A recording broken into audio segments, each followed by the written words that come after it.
डायन से उल्टे फेरे क्या बदल देंगे गांव का भविष्य।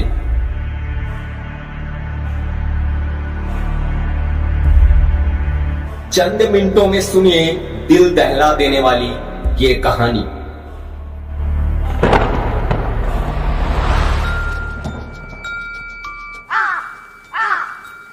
हे भगवान, वही घुंघरुओं की आवाज, मुझे यहां से भागना होगा। लगता है वो डायन आसपास ही है। आज फिर वो किसी मासूम को अपना शिकार बनाकर खा जाएगी। अमावस की काली रात और अंधियारी हो गई थी। उर्मिला का पेट खून से भीगा हुआ था।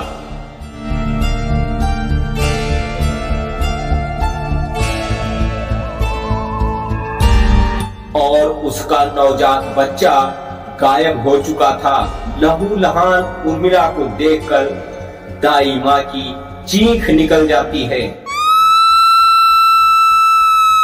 उसी समय कृष्णकांत दौड़ता हुआ आता है और पूछता है, दाई माँ क्या हुआ?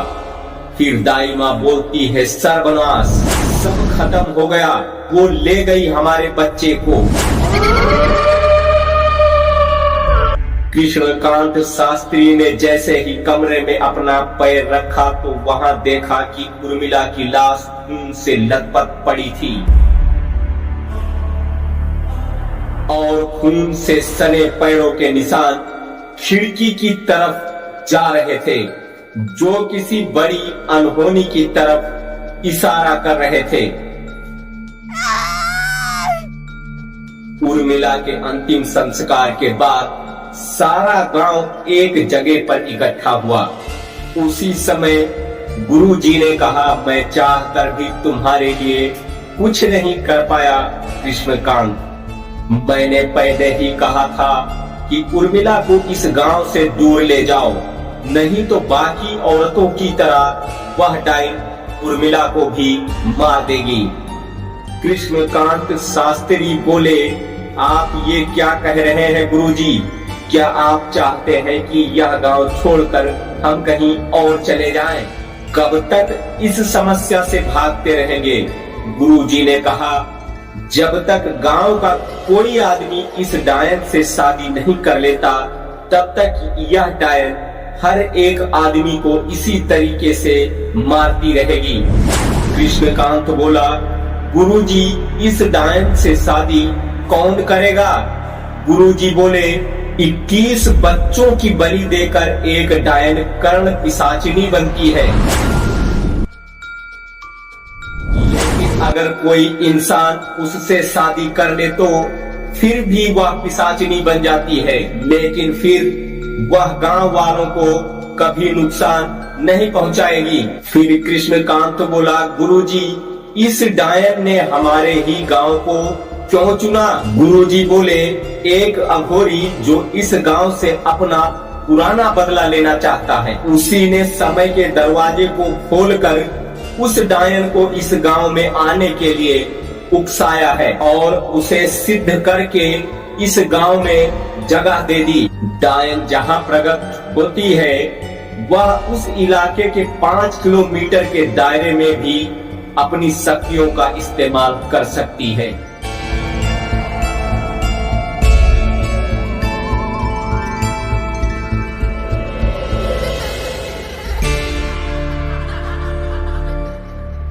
कृष्णकांत बोला, बाबा, कोई तो उपाय होगा इस डायन से छुटकारा पाने का। गुरुजी बोले, काली किताब।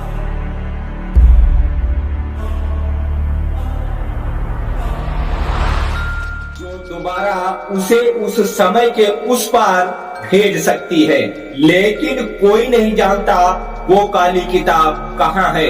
और तभी उस भीड़ से एक आवाज आती है और ये आवाज थी ध्रुव की, जिसका परिवार बहुत दिन पहले रातों रात इस गांव को छोड़कर भाग गया था, लेकिन आज ध्रुव को देखकर सारा गांव सदमे में था। काली किताब तक सिर्फ वह डायन ही पहुंचा सकती थी। मैं करूंगा उस डायन से शादी, लेकिन पूरे गांव को मेरी एक शर्त को मानना होगा।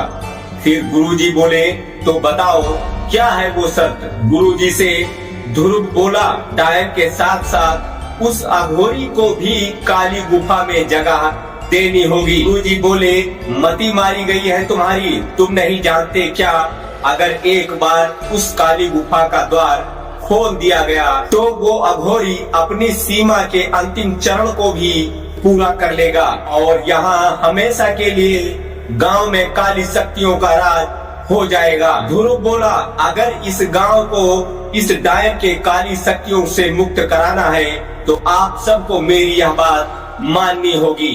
अघोरी बोला, डायन से कहिए ध्रुव कह रहा है कि मैं अमावस की रात उसके साथ उल्टे फेरे लूंगा। गांव वाले ये सोचकर सदमे में थे कि आखिर ध्रुव काली दुनिया के इस सच को इतनी गहराई से कैसे जानता है, लेकिन उनके पास ध्रुव की इन बातों को मानने के अलावा कोई चारा नहीं था। और आखिर वो अमावस की काली रात आ ही जाती है जब ध्रुव और डायन की शादी होती है और तभी गांव वालों के सामने अनजान एक बुढ़िया आती है।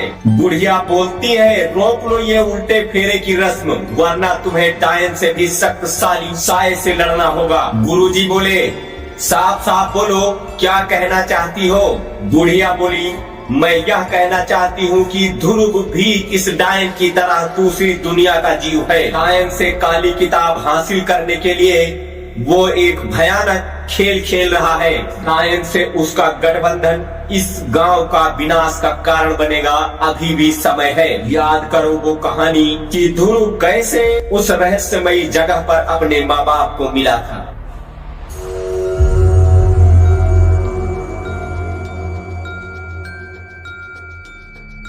आखिर कौन है ये अनजान बुढ़िया जो ध्रुव को इस गांव के लिए खतरा मानती है और कहां से आया ये ध्रुव? पूरी स्टोरी जानने के लिए नेक्स्ट एपिसोड में क्लिक करके इस चैनल पर विजिट करें। मिलते हैं इसी इंटरेस्टिंग कहानियों के साथ, तब तक के लिए नमस्कार। आप अपना ख्याल रखिएगा।